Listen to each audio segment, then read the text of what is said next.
नमस्कार। आकाशवाणी देहरादून से प्रस्तुत हैं प्रादेशिक समाचार।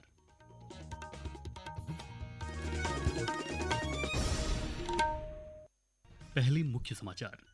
चमोली जिले के नंदानगर क्षेत्र में देर रात आई प्राकृतिक आपदा में 14 लोग लापता, खोज और बचाव अभियान युद्ध स्तर पर जारी। मुख्यमंत्री पुष्कर सिंह धामी ने राज्य के आपदा प्रभावित क्षेत्रों में राहत और बचाव कार्य में तेजी लाने के निर्देश दिए। डाक विभाग और भारत संचार निगम लिमिटेड बीएसएनएल ने पूरे भारत में बीएसएनएल की मोबाइल कनेक्टिविटी का विस्तार करने के लिए समझौता किया।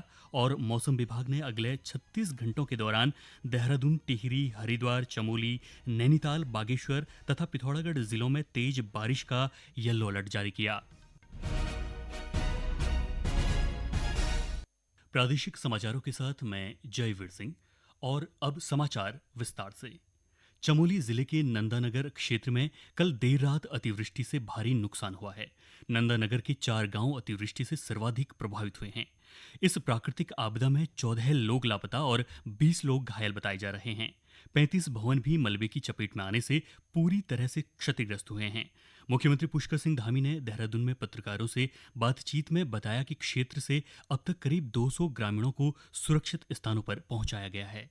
चमोली जनपद के 4 स्थानों पर अलग अलग कुंत्रा लगा फाली में, कुंत्रा लगा सरपाणी में और शेरा और धुरमा में ये लगभग 33 मकान बादल फटने से और वहाँ भारी मात्रा में मलबा आने से पूरी तरह से क्षतिग्रस्त हो गए हैं। और काफ़ी सारा वहाँ दुकानों को, गौशालाओं को और लगभग 20 लोग घायल हुए हैं और 14 लोग अभी लापता हैं।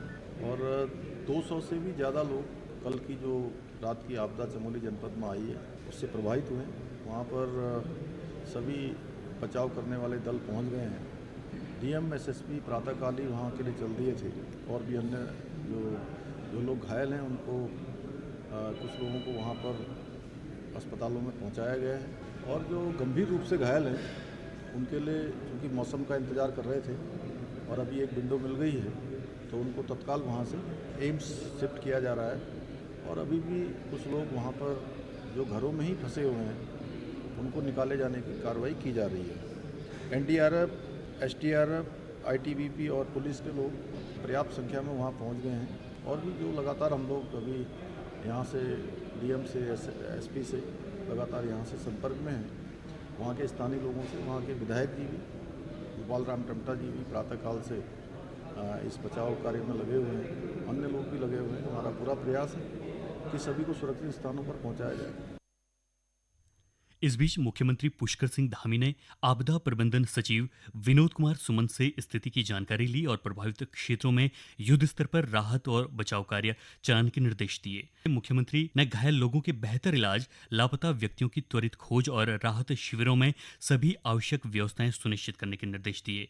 साथ ही बिजली, पानी और क्षतिग्रस्त सड़कों की आपूर्ति बहाल करने के आदेश भी दिए। आपदा प्रबंधन सचिव विनोद कुमार सुमन ने बताया कि एनडीआरएफ, एसडीआरएफ, आईटीबीपी और अन्य एजेंसियां राहत कार्य में लगी हैं।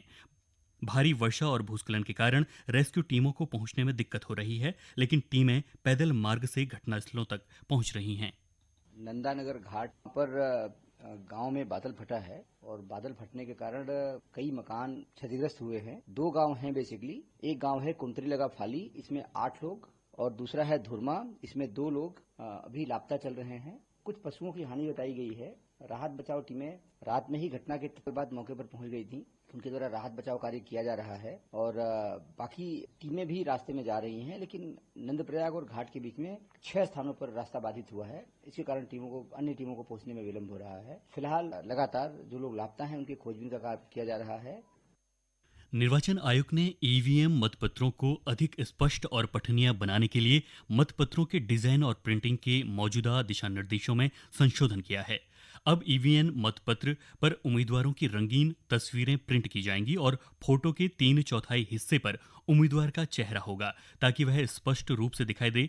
एक रूपता के लिए सभी उम्मीदवारों के नाम और नोटा एक समान फॉन्ट में मुद्रित किए जाएंगे। इन ईवीएम मतपत्रों का उपयोग बिहार विधानसभा चुनाव में शुरू किया जाएगा। ये समाचार आकाशवाणी के देहरादून केंद्र से प्रसारित किए जा रहे हैं। प्रधानमंत्री नरेंद्र मोदी ने इस स्वतंत्रता दिवस पर लाल किले की प्राचीर से अगली पीढ़ी के जीएसटी सुधारों की घोषणा की थी। 3 सितंबर से उनका सपना साकार हुआ, जब जीएसटी परिषद ने नागरिकों के जीवन को आसान बनाने के लिए कई क्षेत्रों में कर दरों की कमी की। आज हम बात करेंगे वस्त्र क्षेत्र की।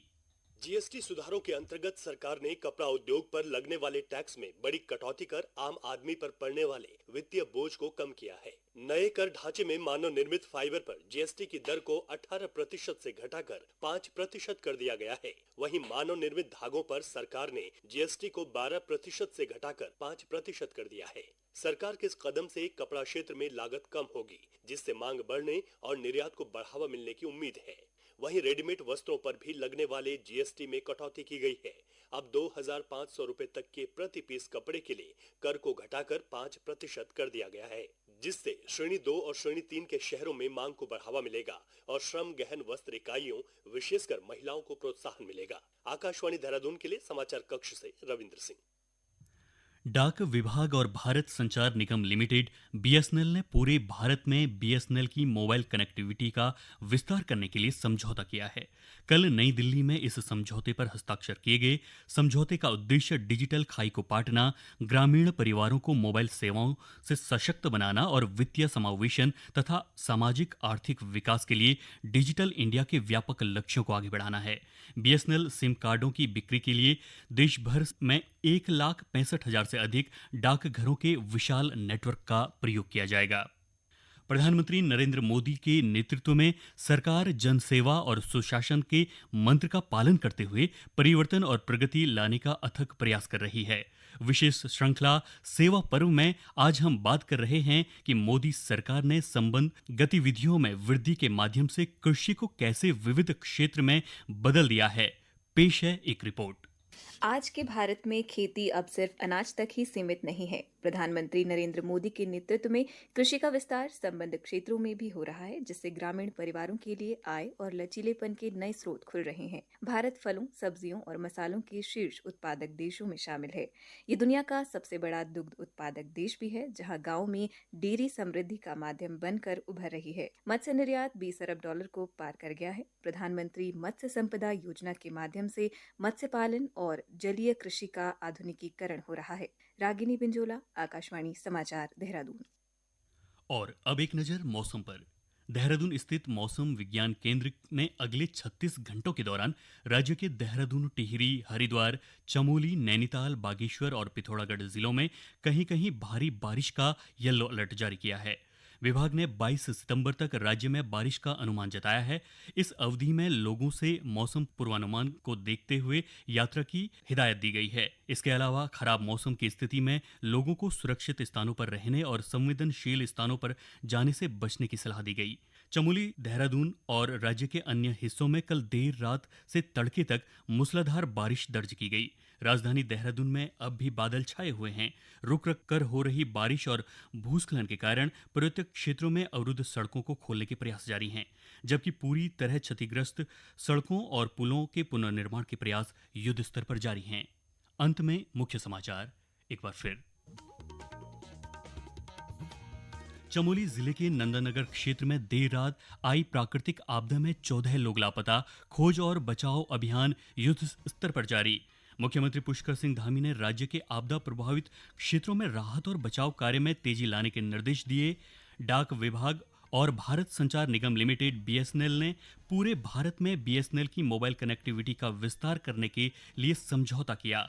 और मौसम विभाग ने अगले 36 घंटों के दौरान देहरादून, टिहरी, हरिद्वार, चमोली, नैनीताल, बागेश्वर तथा पिथौरागढ़ जिलों में तेज बारिश का येलो अलर्ट जारी किया। इसके साथ ही प्रादेशिक समाचारों का ये अंक समाप्त हुआ। अगला समाचार बुलेटिन शाम 6:30 बजे प्रसारित किया जाएगा। नमस्कार।